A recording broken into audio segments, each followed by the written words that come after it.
Eu desejo saudar a todos e a cada um com a graça e a doce paz do Senhor Jesus. Falar da minha alegria todas as vezes que venho a Arapiraca ministrar, e mais especificamente aqui no bairro Brasília, é até redundante. Mas a verdade é que há um regozijo em minha alma, em meu coração, em poder retornar à cidade que eu considero a minha segunda cidade natal.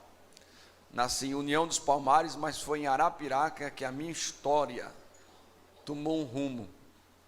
E eu louvo a Deus por essa cidade, por cada crente, por cada homem, por cada mulher que fazem parte da minha história. Eu louvo a Deus. O meu coração se encheu de gozo ainda que eu, folheando daqui com os olhos, eu vi ali a irmã Cleide. E me passou um filme na memória dos momentos que estivemos aqui, irmã Cleide. Eu vi a senhora assim, o coração... Eu já sou alegre por natureza, me alegrei mais ainda em ver a senhora ali. Deus abençoe. Quero louvar a Deus pela vida desses ministros e companheiros de ministério, pela a honra que me dão de estar aqui no altar com vocês. Pastor Francisco, eu disse a ele: pastor, no ano que vem, me tire fora das 12 noites, porque o povo já cansou. Mas não tem jeito não, ele é desobediente mesmo. Esse ano ele caprichou, irmão. Eu disse: olha, tu faz o seguinte, tu bota logo o mais fraquinho na abertura, porque o que vem por aí é forte. Só vem, irmão, só vem mesmo pregador de Camboriú para cá. Só vem mesmo top, conheço todos eles, até porque agora em fevereiro, no Congresso do Carnaval, no Conjoade, estarei junto com eles ministrando, nós pregaremos. Eu começo na sexta, eles não, eles começam no sábado. Mas eu começo na sexta, em Ponta da Terra, no culto de doutrina, sábado à noite, domingo tarde, domingo noite, segunda tarde, segunda noite, terça tarde, terça noite, e ainda tem a quarta-feira de quebra para mim arrebentar o resto. Então, e eles pregam sábado, é o mesmo ritmo, eles pregam sábado, eu estou no canto, eles estão em outro, Demétrio em outro, Jorge Paz em outro, e por aí vai, e Haroldo no outro canto, e por aí vai. E cada um prega num polo diferente em cada noite, em cada tarde e cada noite. Só pregamos tarde e noite. E é bom que às vezes a gente se reúne lá, eu não fico no hotel porque eu sou de Maceió, mas eu desço e a gente vai compartilhar o que Deus fez na noite anterior e contar a história. São homens de Deus. Parabéns para o pastor Francisco pela escolha desses homens.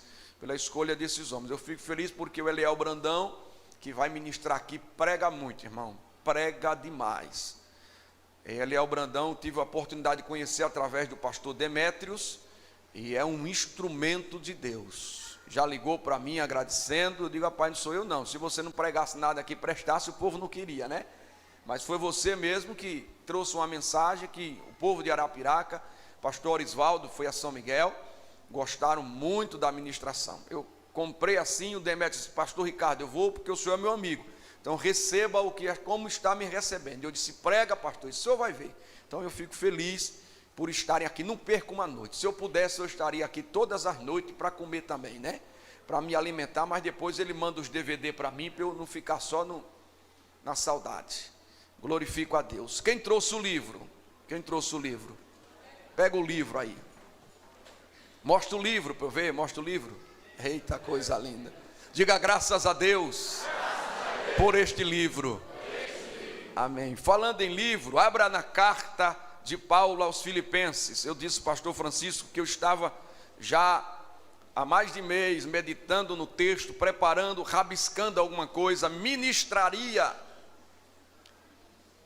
como um prospecto no culto de encerramento de final do ano, mas Deus, numa ligação de um pastor para mim, Deus mudou a mensagem, e essa mensagem veio ao coração, e Deus disse para mim: é a mensagem da abertura da noite, lá das 12 noites em Arapiraca. E eu vim terminar agora esse rabisco, agora à tarde, ali no quarto, em oração.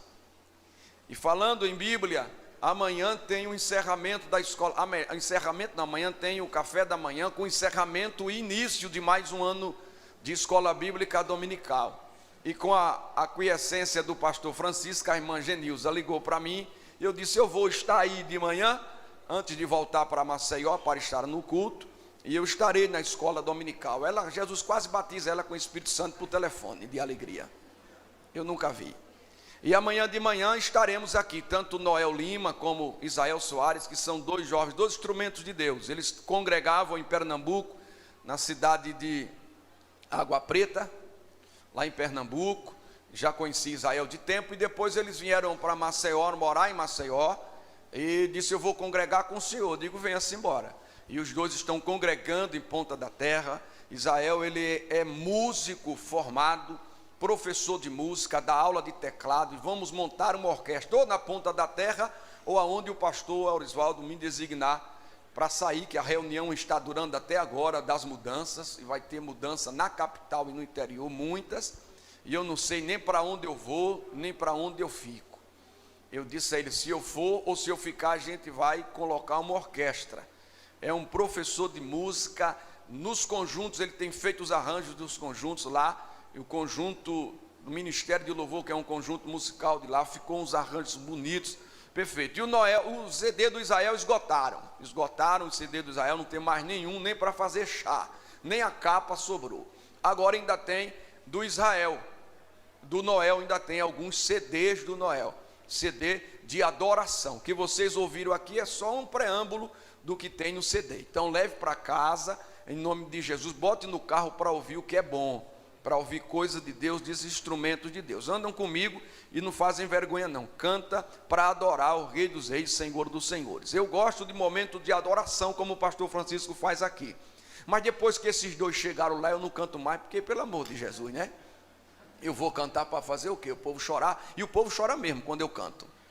O povo chora com força. Eu não sei se é dizendo: termina logo para o nosso Senhor, ou é Deus bradando no coração. Mas agora eu começo e eu deixo os dois tocar o barco no momento de adoração. Então para mim é uma alegria fazer eles chegarem até aqui. O pastor Francisco disse: deixe por minha conta. Eu disse: glória a Deus, que papai ouviu a oração de joelho hoje à tarde. Aí já está apresentado a vocês. Precisando, liga para nós, que para mim é uma alegria poder liberá-los para vir em Arapiraca. Agora devagarzinho, né? Senão lá não pode ficar sem eles não. Carta de Paulo aos Filipenses, capítulo 3, versículos 13 e 14. Vamos ver o que Deus tem para nós. Filipenses capítulo 3, carta de Paulo aos Filipenses, capítulo 3, versículos 13 e 14. Irmãos, quanto a mim, não julgo havê-lo alcançado, mas uma coisa faço, esquecendo-me das coisas que para trás ficam e avançando para as que estão diante de mim, prossigo para o alvo. Prossigo para o alvo. Prossigo para o alvo. Para o prêmio da soberana vocação de Deus em Cristo Jesus. Amado Deus e Pai, em cuja presença estamos gratos pelo privilégio e pela rica oportunidade de poder voltar e ministrar nessa igreja que tem um carinho, um amor intenso, porque o Senhor fez algo grande conosco e com eles aqui. Te louvo, Senhor, por esta responsabilidade que mais uma vez me é imposta, e gloriosa também, porque, Pai, de tantos nomes, de tantos expoentes que o Estado tem fora dele, para ministrarem a palavra nesta noite de abertura, o Senhor se agradou do teu servo, através do teu servo que comanda, que dirige essa 4ª edição das 12 noites de clamor para 12 meses de vitória. Ciente da responsabilidade que é ministrar no altar cheio de homens que conhecem a tua palavra de uma forma particular, que são usados na palavra de uma forma especial. Ciente desta responsabilidade, eu estou prostrado atrás da cruz, e prostrado atrás da cruz, eu clamo, suplico, imploro ao Senhor a tua graça, a tua compaixão e a tua misericórdia para ministrar a tua palavra. Então a tomo como empréstimo nesta noite e peço ao Senhor que revela a minha palavra. Concede-me, Senhor, no abrir e fechar deixar da boca uma palavra ao coração da tua igreja, porque ao meu coração o Senhor já falou. Então fala ao coração do teu povo nesta noite, porque creio no poder soberano, extraordinário e maravilhoso da tua palavra. Sei o que ela é capaz de produzir e de fazer nos corações. Então que esta noite seja uma noite de abertura que marque as vidas para a glória do teu nome. Amém e amém. Pode sentar, queridos. Amanhã também ministraremos na carta de Paulo aos Filipenses. E eu fosse você, eu não perderia, porque ministrei essa mensagem de amanhã numa sexta-feira lá em Ponta da Terra, e foi uma mensagem que falou muito aos corações. É baseada na carta aos Filipenses, falando de alegria. Não perca amanhã na EBD, tá certo? Queridos irmãos, como eu falei para os amados, Deus me leva nesta noite de abertura a ministrar sobre este texto que nós lemos no capítulo 3, versículos 13 e 14 da carta de Paulo, escrita à igreja de Filipe. Mas para que possamos entrar no texto, falar o texto e as revelações inseridas no texto e que desceu ao meu coração, eu preciso fazer uma sinopse desta igreja em Filipe. A cidade de Filipe e a igreja de Filipe, melhor dizendo, era a igreja xodó de Paulo, era a igreja do coração de Paulo, porque a igreja em Filipe nasceu na mais extrema dor de parto que o apóstolo sentiu para fundar, constituir uma igreja. A Bíblia diz no livro de Atos dos Apóstolos como nasceu a igreja em Filipe. Filipe, porque leva o nome de Filipe da Macedônia, uma cidade conquistada por um imperador, por Augusto César, na batalha contra traços, contra brutos. Ele venceu essa batalha e Filipe recebe a cidade como troféu e funda uma província romana que para muitos era considerada a miniatura da própria potente Roma.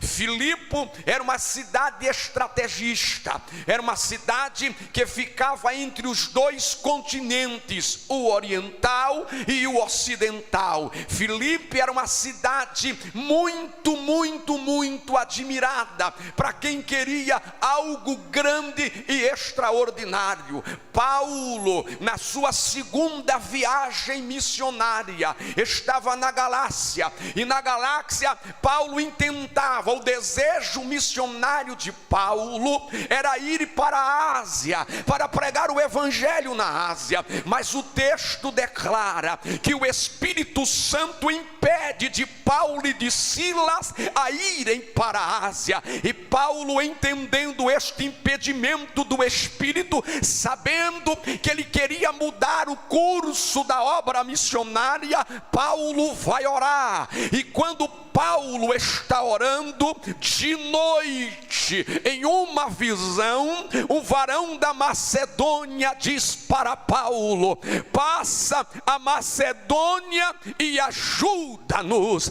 Paulo entende que Deus tinha algo naquele lugar, ou na Europa, ou no Ocidente, e glorificado seja Deus, porque Paulo, ouvindo a voz de Deus, passa para o Ocidente ao invés do Oriente, e indo para de Troade, Paulo vem a Filipe, e graças a esta obediência de Paulo, a voz do Espírito Santo, é que o Evangelho de Cristo Jesus chegou até nós aqui no Brasil. Se Paulo não escuta a voz do Espírito Santo, o evangelho não chegaria à Europa. Mas Paulo era sensível à voz do Espírito. A visão de Tróade leva Paulo para Filipe.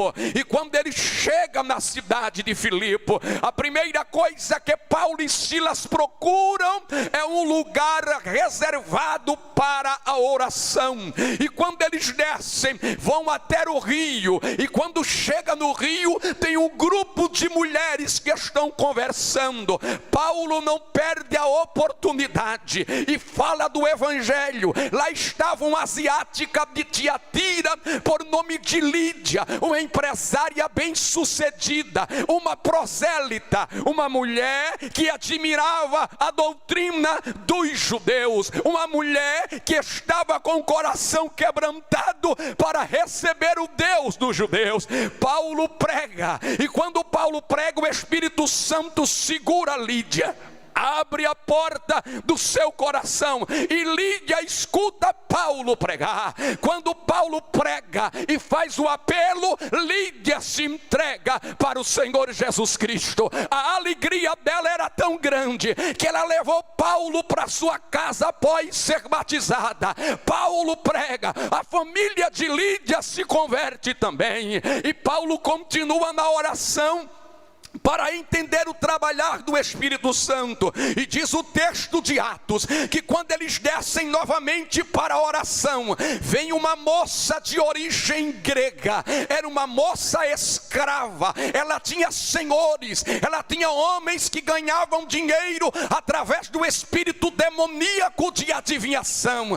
Ela descobria a vida das pessoas, e muito mais do que isso, ela conhecia, porque o demônio que estava na vida dela sabia das coisas erradas que se cometiam nas escondidas, e eles usufruíam deste dom demoníaco para extorquir dinheiro dos grandes senadores de Roma. E quando Paulo e Silas passam para a oração um dia, dois, a Bíblia diz que foram vários dias, ela ia atrás dos discípulos e dizia: ei, escutem estes homens, porque eles pregam a palavra da salvação. E isto foi incomodando a Paulo, e quando ele desce para a oração outra vez, o espírito demoníaco na boca da moça diz: escuta estes homens, porque eles pregam a palavra da salvação. Aí Paulo olha para ele e diz: espírito demoníaco, demônio que está nessa vida, eu te repreendo em nome de Jesus Cristo. A Bíblia diz que aquela moça possessa de demônio, aquela escrava grega, foi liberta pelo poder da palavra que Paulo pregava. Aleluia! Quando os senhores daquela escrava descobrem que ela não tinha mais o dom demoníaco de possessão para adivinhar a vida de ninguém, os senhores prendem Paulo, prendem Silas, açoitam eles, porque segundo a lei, Paulo, como cidadão de Roma, com descendência também com origem romana, não poderia ser açoitado, teria que ser julgado, mas eles não quiseram, movido pela ganância, pelo ódio, açoitam Paulo, e pega o carcereiro e diz para ele: prenda este homem e coloca ele no cárcere interior, ou seja, na prisão de segurança máxima. O carcereiro prende Paulo, amarra seus pés, amarra suas mãos, sela trancafiada, mas a Bíblia diz que à meia-noite Paulo não reclamava, Silas não murmurava. Por quê? Porque eles sabiam que estavam ali por direção do Espírito, e em meio à luta, em meio à adversidade, o Espírito de Deus está no controle de todas as coisas. Oh, aleluia! Quando eles cantam, quando eles louvam, a Bíblia diz que a terra treme. Quando eles estão cantando e orando, o terremoto chega naquela prisão, as portas da prisão se abrem. O carcereiro, quando chega e desperta, a ver todas as portas abertas. Ele era um cidadão romano, e tinha uma função de fundamental importância.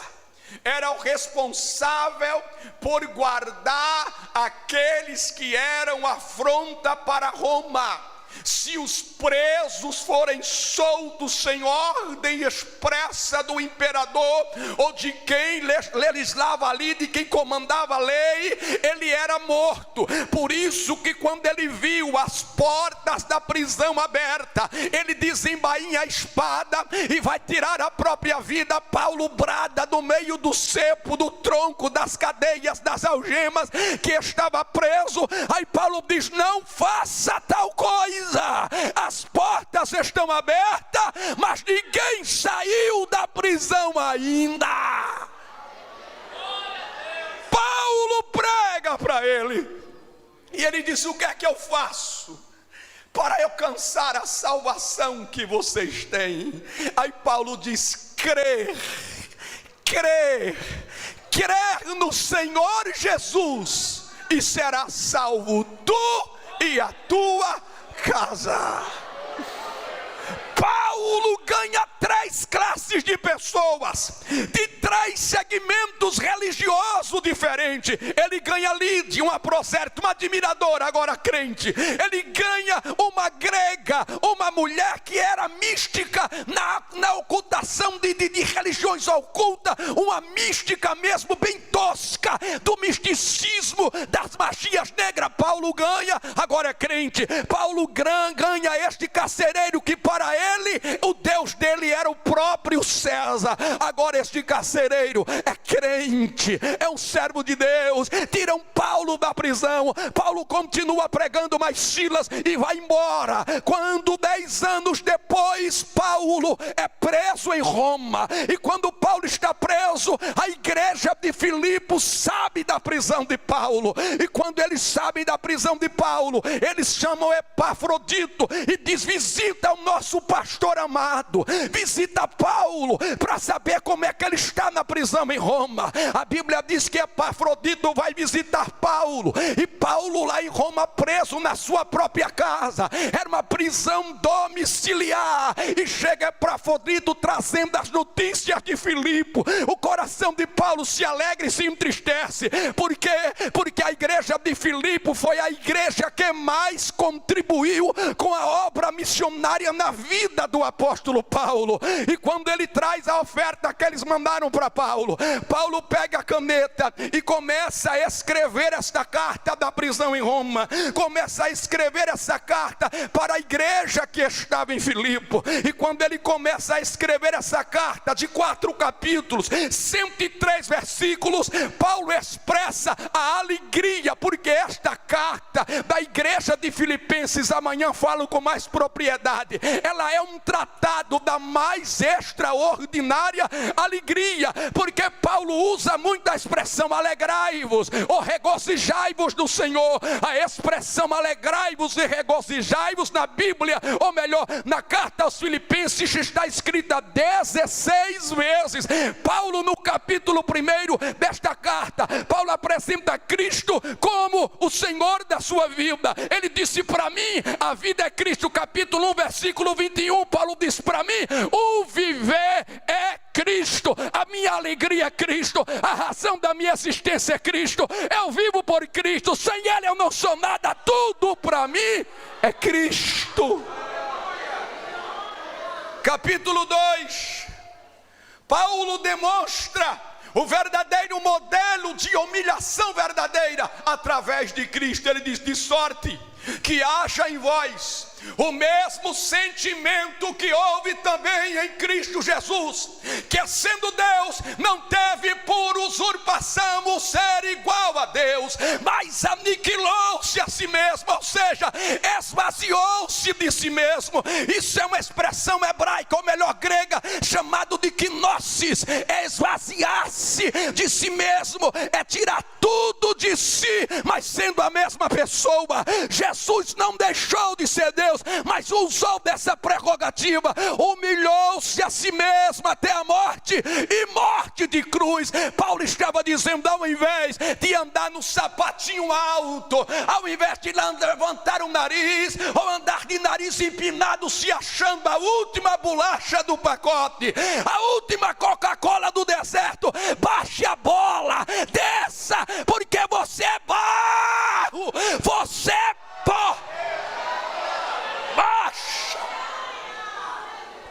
Capítulo 3. Paulo traz o ensinamento de que Cristo é aquele que muda o quadro da nossa história, é aquele que está presente no nosso passado, presente e futuro. E Paulo no capítulo 3 traz um breve resumo, a sinopse da sua vida antes, o presente e o futuro com Jesus Cristo. Era para ter dado glória, mas tudo bem. Capítulo 4, Paulo expressa a gratidão à igreja de Filipe e ao Deus dos céus, porque ele disse, eu já aprendi a contentar-me com o que eu tenho. Eu sei passar fome, sei ter abundância. Eu sei sofrer e sei me alegrar. Em tudo Deus me instruiu. Por quê? Porque eu posso todas as coisas naquele que me fortalece. Mas quando Paulo traz o ensinamento para a igreja de Filipe acerca da sua vida, porque Napoleão Falcão, no auge do seu ministério, quando ele contava o testemunho deles e arrebanhava multidões convertidas para o reino dos céus, ele dizia que o evangelho ele é pregado em testemunho, testemunho daquilo que Deus fez na sua vida, testemunho de como Deus fez na sua vida, testemunho de quem você era e de quem você é hoje. Aleluia. E Paulo começa a trazer um breve relato do seu testemunho, e neste capítulo 3, versículo 13 e 14, Paulo nos traz 3 ensinamentos fantásticos. Estamos na virada, ou melhor, já em início de um novo ano, de uma nova perspectiva, de novos projetos, de novos sonhos. E Paulo nos traz algo extraordinário para que tomemos isso, para enfrentarmos o que vem pela frente em 2016. Paulo declara assim: quanto a mim, não julgo havê-lo alcançado. Glória ao nome do Senhor Jesus. Que ensinamento é este que Paulo nos traz? É o ensinamento de não deixarmos a acomodação tomar conta da nossa vida. Que ensinamento é esse, pastor? Paulo estava dizendo: não deixe que a zona de conforto prive você do crescimento em Deus. Não deixe que a zona do conforto prive você das maravilhas que Deus tem para a sua vida em 2016. E quem disse isso? Quanto a mim, não julgo havê-lo alcançado. Não foi ninguém, não. Foi o apóstolo Paulo, um homem de uma vida na presença de Deus, aquele que abriu muitas igrejas. Quem disse isso foi um veterano apóstolo, que era admirado por gregos, por gentios, por judeus, por todos os reis. Quem disse isso foi um homem que enfrentou muitas adversidades, mas o coração dele estava focado e firme na obra de Deus. Olha para cá, querido, eu trago uma palavra profética para o seu coração. 2016 está aí com grandes desafios, com grandes coisas e maravilhas para Deus fazer na sua vida, na sua casa, nos seus negócios. Mas uma coisa é preciso: não entre numa zona de conforto. Tem gente que deita-se em berço esplêndido, para ele está bom, para ele ele já chegou aonde deveria chegar, ele cruza os braços, não move mais perna, não move mais pé, não move mais mão. Tem muita gente que chega na igreja, ele senta no banco, para ele tá bom, se ele der glória tá bom, se ele der aleluia tá bom. Para com isso, sai desta zona de conforto. Deus tem maravilhas para nós e é preciso que você não se conforme. Eu estou em Maceió, é verdade, e os irmãos sabem que em Maceió, por ser capital, alguns costumes da igreja estão mudando. Algumas coisas da igreja estão sendo postas de lado. Mas comigo não está posta de lado coisa nenhuma. Eu não sentei em berço esplêndido no púlpito para deixar a coisa desandar. Sentei numa reunião de obreiros da capital e disse: pastor Ricardo, o senhor vai ficar mais velho antes do tempo. O senhor vai perder o seu tempo. Se de cima não parte a iniciativa, o senhor vai se quebrar lá embaixo. Eu disse: vou não, porque eu estou servindo ao Deus que me chamou. Eu não queria ser pastor, eu não queria ser obreiro. Eu não posso sentar e acomodar-me e dizer: viva do jeito que você quiser, ande do jeito que você quiser andar. Não, senhor, eu fui colocado por Deus para não aceitar essas coisas. Eu fui colocado por Deus para não entrar numa zona de conforto. Para mim o que é e o que não é, continua sendo não é. Eu costumo dizer que eu sou assembleano do tutano. Corre nas minhas veias o sangue do assembleano. Aleluia, aleluia. E lá em Ponta da Terra ainda tem palavra e tem cajado. Se não andar em conformidade com o costume da igreja e com a palavra de Deus, o pau quebra, não tem para onde correr. O pau canta. Agora o povo não quer arredar o pé. Por quê? Porque o Deus dos céus ainda continua falando, o Deus dos céus ainda continua salvando, o Deus dos céus ainda continua batizando com o Espírito Santo e com fogo. Sai da zona de conforto. Paulo disse: quanto a mim, eu não alcancei nada ainda, eu tenho coisas maiores para alcançar. Olha para esse crente, pelo amor de Deus, e diz para ele: sai dessa zona de conforto.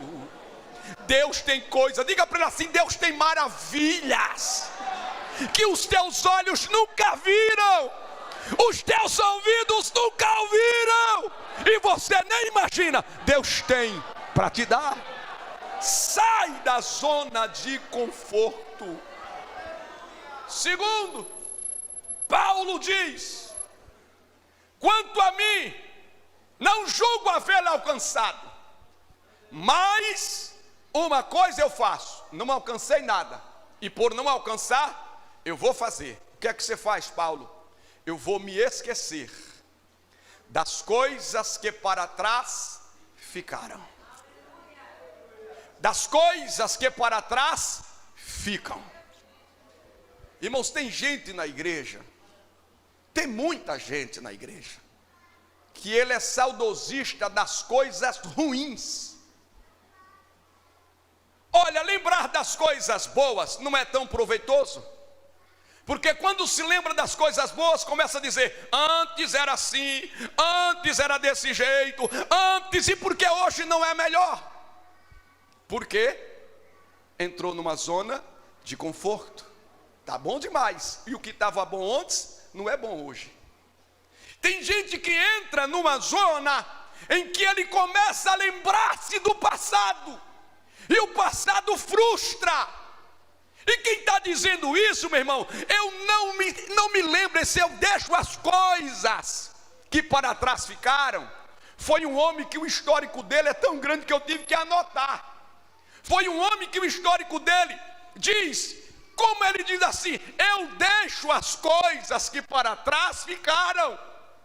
O que passou, passou. Quem foi? Paulo. Ele disse que isso, por quê? Foi preso em Damasco, rejeitado em Jerusalém, esquecido em Tarso, apedrejado em Listra, preso e açoitado em Filipe, expulso de Tessalônica, ele foi afrontado em Bereia, chamado de tagarela em Atenas, chamado de impostor em Corinto, enfrentou feras em Éfeso, preso em Jerusalém, acusado em Cesareia, ele enfrentou naufrágio, no navio quase se arrebenta tudo, foi picado por uma serpente em Malta, chegou em Troia e foi preso e algemado. Mas queira vocês ou não, Paulo estava dizendo: eu vou me esquecer dessas coisas que para trás ficaram.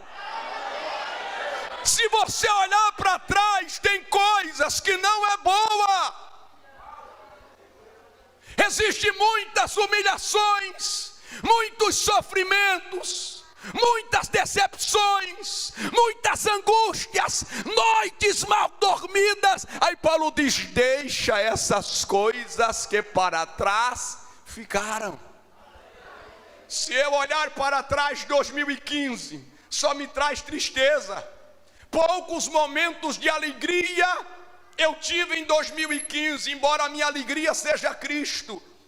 Mas eu tive momentos frustrantes, de lágrimas. No início do ano perdi meu pai. Em junho quase perco a minha mãe. Fui acometido de uma doença que queria me levar à loucura, ao colapso. Foi só lágrima. Mas quando eu estava entrando para a depressão, para entregar os pontos, o Deus do céu bradou na minha alma e disse: eu tenho algo para você. Lebaixodore mandaragás. Quando eu falo de esquecer das coisas que para trás ficaram, eu me lembro do texto que está em Números 13, capítulo 19 do livro de Êxodo. Deus chama Moisés pela primeira vez para o Sinai e disse: Moisés, se este povo andar nos meus estatutos, se esta nação andar em submissão aos meus preceitos, será uma nação de sacerdote e rei, será minha propriedade particular, será uma nação santa. Capítulo 25, Deus chama Moisés, 24 e 25, Deus chama Moisés mais uma vez ao Sinai, desta vez pela terceira. E no Sinai, capítulo 25, Deus disse: eu quero morar, Moisés, no meio desse povo, eu quero habitar no meio deles. Faça para mim um tabernáculo. E Deus dá instruções a Moisés durante 40 dias e 40 noites. E o número 40 na Bíblia é o número da prova final. Na numerologia bíblica, o número 40 é um número de observação completa, de observação total. É o número da totalidade em todos os aspectos. 40 dias e 40 noites. O povo pensou que Moisés havia morrido. E vão contra Arão e pedem a ele que tome uma providência. Arão, acuado, manda o povo trazer o que tinha de ouro, de pingente. Fizeram um bezerro. E quando Deus estava no momento final de instrução a Moisés, disse: desce que o teu povo está desviadinho lá embaixo. Desce, porque quando era obediente era meu povo. Agora quando estava rebelde é o teu povo. Quando Moisés desce, que olha, Josué disse: estou vendo barulho, pastor. Um barulho de música. Ele disse: não é barulho de vitória de guerra, isso é barulho de cântico. E quando chega, vê o povo em volta do bezerro adorando.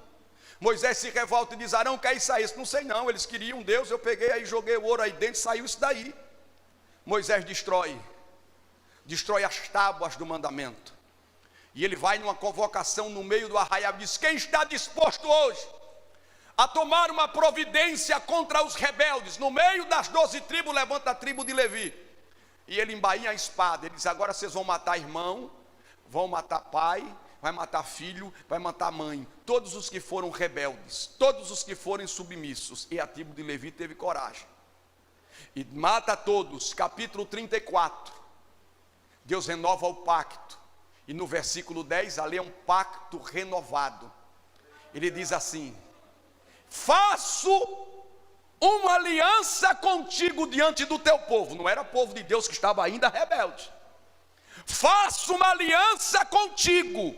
Ou seja, eu renovo, é Deus dizendo, eu vou esquecer dos pecados dele que eles já fizeram, eu vou renovar o pacto hoje. O que eles fizeram, deixa para trás. As coisas para trás ficam. Eu faço uma aliança contigo. E farei maravilhas no meio de vós, que ninguém nunca viu. Aí a gente vai para Números, capítulo 13. O povo começa a murmurar. Antes do capítulo 11 murmura, porque só come maná, só maná, só maná, só maná. E Moisés não aguentava mais. E vai conversar com Deus, toma providência. Deus disse, Moisés, esse povo é ruim mesmo. Eu já queria matar, mas tu não deixasse. Eu já queria exterminar esse povo, mas tu dá. Diga a eles que eu vou dar carne. E vou dar tanta carne que eles vão colocar pelos narizes. Moisés disse, Senhor, tu já viu essa quantidade de gente?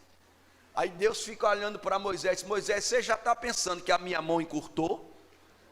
Eu ainda sou Deus, em cima e embaixo. A Bíblia diz que ele faz soprar um vento oriente e manda codornizes. O povo colhe tanta carne, come tanta carne que bota pelos narizes. E depois disso Moisés se encanta com uma moreninha que o texto chama de Cuxita, e Miriam fica revoltada porque Moisés estava namorando com uma moreninha.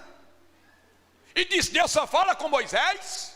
Só é Moisés, tudo é Moisés, tudo é Moisés. Jeová disse, peraí, você está falando demais do pastor.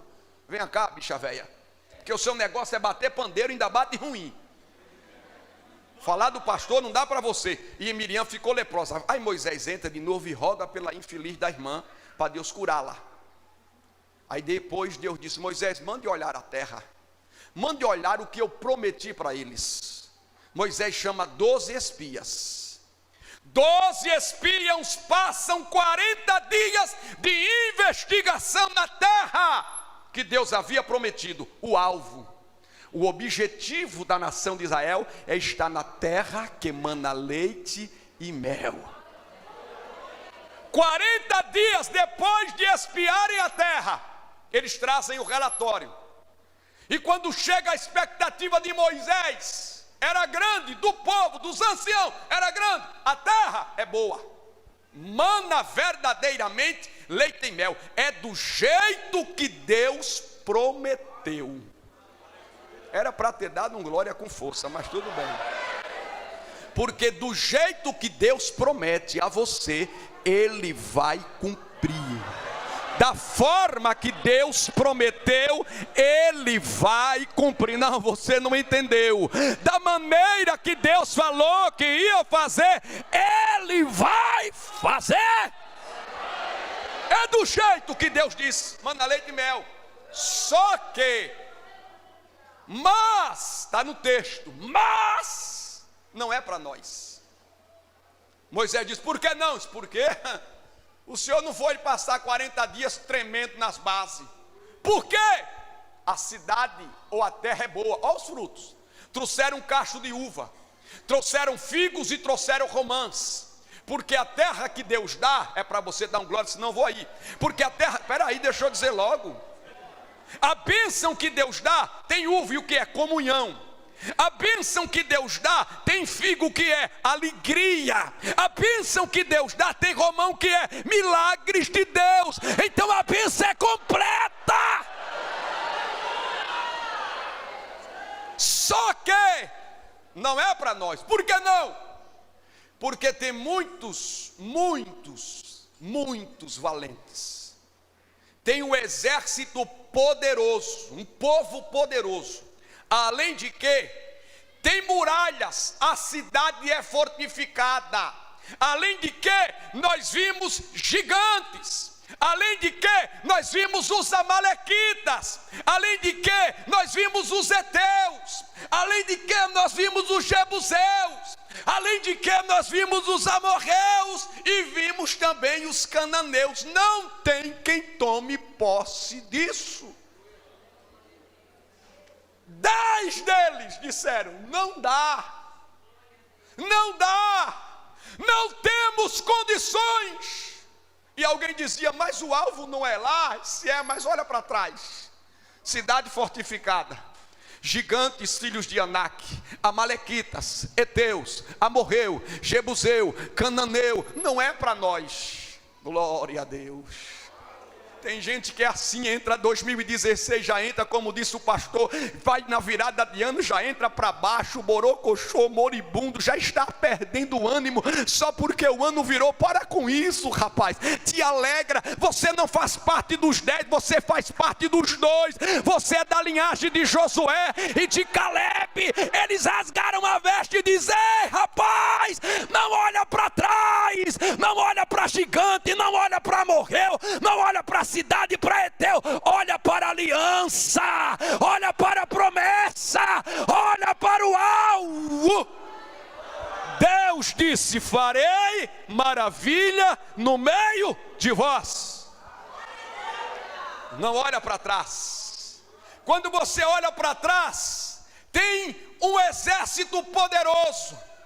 Talvez você enfrentou lutas em 2015 que você disse não suporto em 2016, mas você venceu ela. Talvez você olhe para a cidade fortificada e diga, não tem como eu chegar lá. Tem, abra a tua boca e faz como Josué, dá glória a Deus, canta, exalta e adora, que a muralha vai entrar de chão adentro. Aleluia. Talvez você olhe e diz, tem gigantes que representam o próprio Satanás, mas ele já está vencido. Maior é quem está com você. Oh, aleluia, ele já perdeu a peleja, ele já perdeu. Desde o momento em que você dobrou os seus joelhos, entregando a sua vida a Jesus, a sentença de derrota dele, ei, você não pertence mais a ele. A cédula do pecado que era contra nós, Jesus já tomou posse, já rasgou e disse, você é minha propriedade, você pertence a Deus. Talvez você diga assim, mas pastor, tem uns amalequitas, e esse exército era terrível. A história diz que este exército, ele tinha como troféu de guerra levar a família. Davi, com seus valentes, foi envolver-se numa guerra que não era sua, e deixou Ziclag descoberta, sem amparo de valentes. Os amalequitas entraram em Ziclag, queimaram a cidade, pegaram as riquezas de Ziclag, as famílias, as mulheres, os filhos, as crianças, e levaram como troféu de guerra.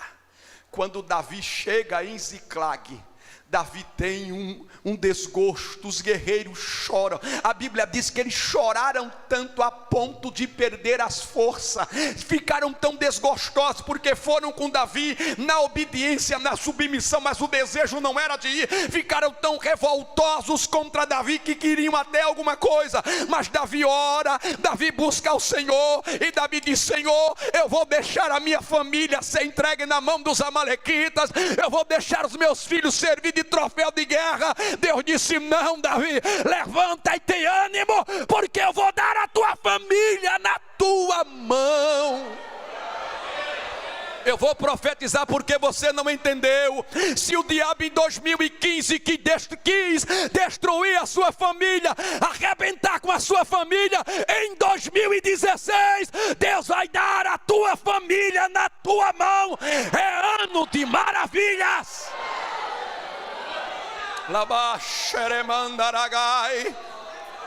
Esquece das coisas que para trás ficaram. Anima-te, Davi. Davi vai em busca da família. Davi vai em direção da família, encontra um homem lá ferido. Davi alimenta ele, e alimentando ele declara: onde estão os amalequitas? Em que local? Davi se esforça com o que sobra dos guerreiros, vai lá, mata todos os amalequitas, toma de volta as esposas, toma de volta os filhos, e toma de volta toda a riqueza que os amalequitas levaram. Deixa eu profetizar de novo: talvez em 2015 você não tem muito o que se alegrar acerca das finanças, mas deixa 2015 para trás. Em 2016 é o ano das maravilhas de Deus na tua casa, na tua vida financeira. Aleluia. Talvez você diga: pastor, mas em 2015 eu enfrentei muitos heteus. E o que é os heteus? A biografia diz que os heteus era um povo de um pescoço comprido, era um povo feio, extremamente feio, pescoço compridão e cabeça pequena.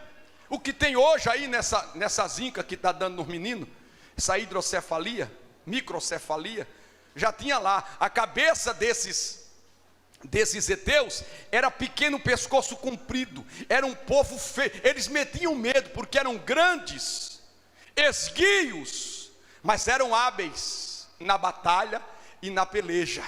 E o que representa esses heteus? Os momentos de angústia, os momentos das quatro paredes, aquele momento em que o pânico, o desespero quer tomar conta da tua vida, o momento em que a depressão bate a porta, o momento em que o desespero quer ficar ao seu lado dizendo: está tudo perdido, está tudo acabado. É os heteus chegando, mas glorifica a Deus, deixa os heteus para trás. De 2015 em 2016 o Deus do céu vai te dar vitória e vai fazer maravilhas.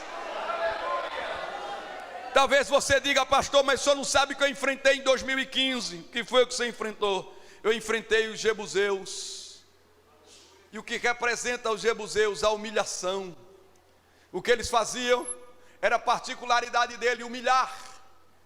E diz a história que eles decapitavam as pessoas, arrancavam as mãos, arrancavam os pés, para que as pessoas não tivessem mobilidade para nada, não tivesse equilíbrio, e botava essas pessoas caminhando para serem expostas e humilhadas publicamente. Talvez 2015 foi o ano que você foi mais humilhado na sua vida. Talvez 2015 foi o ano em que jogaram tanta coisa diante de você, tanta coisa para te fazer se abater, entristecer. Foi o ano da tua humilhação. E o que é que eu faço, pastor? Paulo disse: as coisas que para trás ficaram. Se 2015 foi o ano da tua humilhação, 2016 eu vou profetizar para ver se você dá glória. 2015 foi o ano da humilhação, 2016 é o ano da tua exaltação. É o ano que Deus vai mostrar que é Deus na tua vida. Esqueça das coisas que para trás ficaram. Talvez você diga: pastor, 2015 foi um ano que eu enfrentei os amorreus. E na história desse exército, Josué conhece. A biografia dos amorreus diz que eles eram especialistas em combates noturnos. O exército norte-americano, pastor Marcos, não tinha nem inventado aquela visão noturna. Os amorreus já tinham, porque eles eram albinos. Durante o dia eles se escondiam em cavernas subterrâneas, ninguém achava. Agora de noite os bichos eram terríveis, eles enxergavam como poucos à noite. Por isso que os exércitos temiam nas bases contra os amorreus. Por isso que os 10 espias, quando soube que os amorreus habitavam naquela terra, não tem nada para nós, não dá para nós. Mas Josué e Caleb disse: dá. Porque o Deus que comanda a noite, comanda o dia, que comanda o dia, comanda a noite. Oh, aleluia! O que quer dizer, pastor? Talvez você tenha tido muitas noites angustiantes, difícil de vencer, expectativa de morte, mas eu quero dizer para você, faz como Josué. Como é que eu vou vencer estes amorreus imbatíveis? Com a oração, rapaz. Josué disse: sol, para aí, lua, agora não, até eu vencer a batalha. E diz a Bíblia que ele matou os amorreus, porque a lua se deteve e o sol parou. Era para ter dado glória, porque é o ano da maravilha. Se for preciso o sol parar, vai parar. Se for preciso a lua deter, vai deter, para Deus cumprir o que tem para a tua vida em 2016.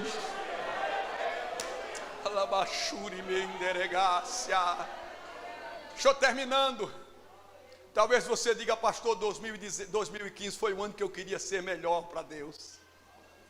2015 foi o ano que eu tentei de tudo para dar o meu melhor para Deus, mas os cananeus não deixaram.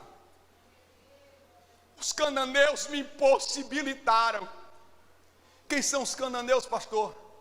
Era um exército que ele tinha uma estratégia de guerra. Qual era a estratégia dos cananeus? As mulheres eram lindas.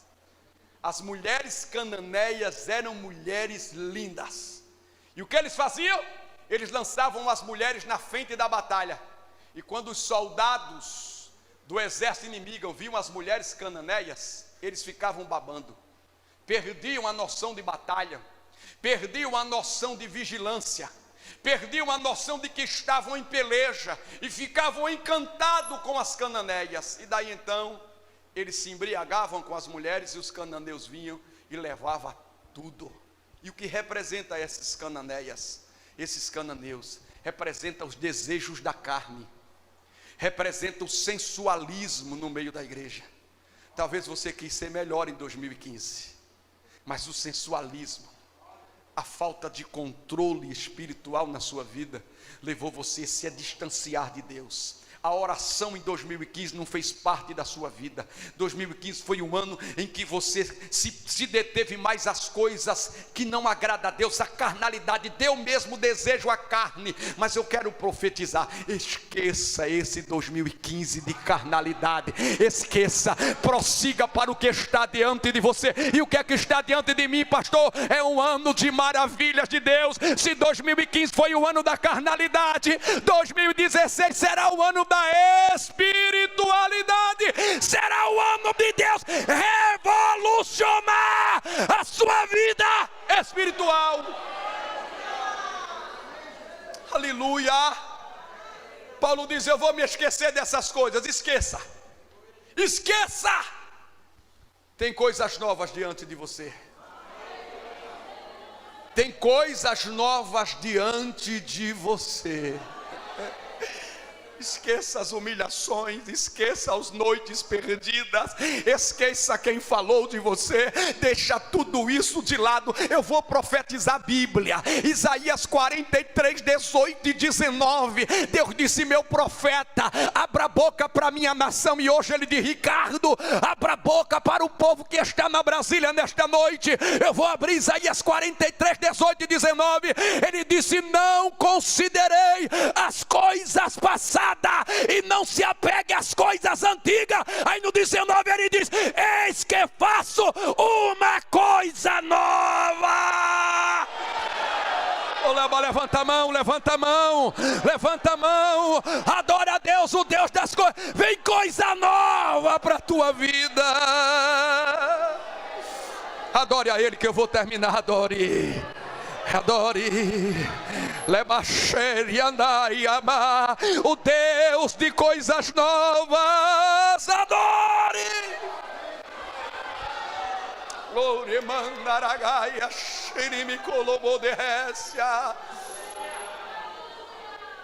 Paulo disse: esqueço-me das coisas que para trás ficaram, prossigo para o alvo. A palavra alvo utilizada no texto do capítulo 3, versículo 14, é do grego escopos. Somente aqui nessa carta é que encontra essa expressão. É uma expressão militar de Paulo. Porque Roma, ou melhor, Filipe era uma Roma em miniatura. E os romanos, eles eram muito centrados na serventia a Roma, principalmente os militares, porque se eles servissem bem, eles eram honrados pelo imperador, recebiam louros de honra, medalhas de honra, armas de honra e dinheiro como remuneração pelo serviço prestado em honra. Nunca saíram do alvo, nunca perderam o foco. Glória a Deus. Se você não der um glória, eu vou aí. Deixa eu dizer logo. Aí Paulo diz assim: prossigo para o alvo. Era para ter dado glória no alvo de Paulo, mas tudo bem. Por quê, pastor? Porque o alvo de Paulo não era a ostentação que os romanos tinham de receber das mãos do imperador a recompensa pelo serviço prestado. O alvo que Paulo diz que prosseguia não era a ostentação de receber da mão de homem riqueza nenhuma. O alvo de Paulo era: eu vou me esquecer, por mais que eu sofri, por mais que eu trabalhei, por mais que eu me dediquei, as coisas para trás ficam, eu tenho coisas ainda maiores para conquistar, e depois o meu alvo é Cristo, é das mãos dele que eu vou receber a recompensa, é das mãos dele que eu vou receber a minha coroa. Vou finalizar como finalizei lá em Ponta da Terra. Olimpíada de Munique, 1986 ou 84, não me lembro com precisão. 86, 2 anos depois da Copa do Mundo, 84, sei lá, por aí. 84, pastor Francisco está aqui, 84. Uma suíça por nome de Gabriele Andersen treinou 4 anos para correr a maratona de Munique. 4 anos de treinamento para representar a sua nação. 4 anos de abnegação, de dedicação, para poder representar a nação e trazer para ela uma medalha, ouro, prata ou bronze. Chegou o dia da maratona. Aquele dia foi um dos dias mais quentes em Munique. Um país acostumado a baixas temperaturas, naquele dia estava numa temperatura terrível. Ela vai para a maratona, começa a sua corrida.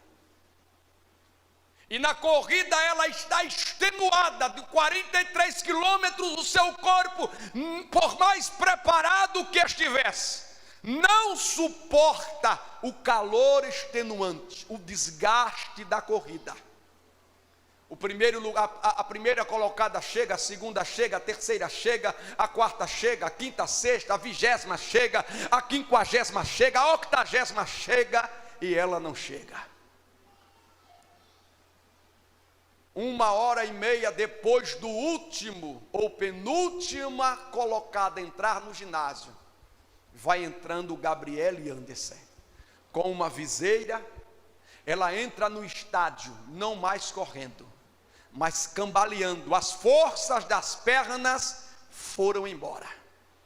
Ela entra naquele estádio e os canais de TV fixam todas as câmeras nela.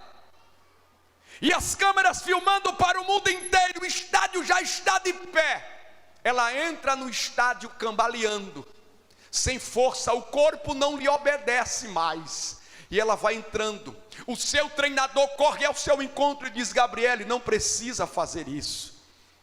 Não precisa fazer, você não tem mais força. Ela disse: não, eu vou terminar porque pelo menos a minha nação sabe que eu cheguei até o fim. Eu não vou desistir agora. O treinador deixa ela vai cambaleando, ela não tem força, ela vai para frente e vai para trás, e esse trajeto de dar a última volta no estádio para romper a reta final, ela leva quase que 1 hora. O estádio de pé aplaude, dizendo: vai Gabriele, e ela sem força, as lágrimas caindo. Quase que 1 hora depois, ela rompe a reta de chegada e cai nos braços da junta médica, e depois perguntaram: por que você não desistiu? Ela disse: porque eu tinha um alvo, não era ser a primeira, nem a segunda, nem a terceira. O meu alvo era chegar até a reta final, e eu cheguei à reta final. Ei, olhe para cá, o nosso alvo é chegar lá, o nosso alvo é chegar lá. Talvez já deu vontade a você de parar, talvez já deu vontade a você de desistir, mas você tem um alvo. Você tem um alvo. Você não pode parar. Se não der para correr, caminha. Se não der para caminhar, vai no rastejo, vai de joelhos, mas chega. Existem anjos e miríades de anjos que estão esperando para aplaudir você na reta final. Oh, aleluia, aleluia. Não é hora de parar, não é hora de olhar para trás, é hora de prosseguir. Aleluia. Deixa eu profetizar de novo. A estatística dos economistas, dos especialistas, dizem que 2016 será um ano de proporção de dificuldades 2 vezes mais que 2015. Mas eu vou profetizar escondido atrás da cruz: eles vão quebrar a cara. Sabe por quê? Porque 2016 será o ano das maravilhas de Deus na tua casa, na tua vida, na tua família. Prepare-se para o que Deus tem para a tua vida este ano. Ai, a Xera, levanta a mão. Levante a mão. Segure ela. Louva, desce, araia, daramandobia. Comece a adorar ao Senhor. Se você crê no que eu preguei nesta noite, que este ano, conforme Deus colocou no coração do pastor Francisco, que é o ano das maravilhas, de coisas que ninguém nunca viu, vai ver Deus fazer na tua casa, na tua... Se Aleluia. Prepare para as maravilhas de Aleluia. Deus. Feche os olhos para adorar. Glória a Deus. Enquanto Israel e Noé adoram, você convida esta pessoa, Aleluia. Que ainda não é crente, que está do seu lado. Se não tem ninguém do seu lado que é crente, você não vai convidar, você vai adorar.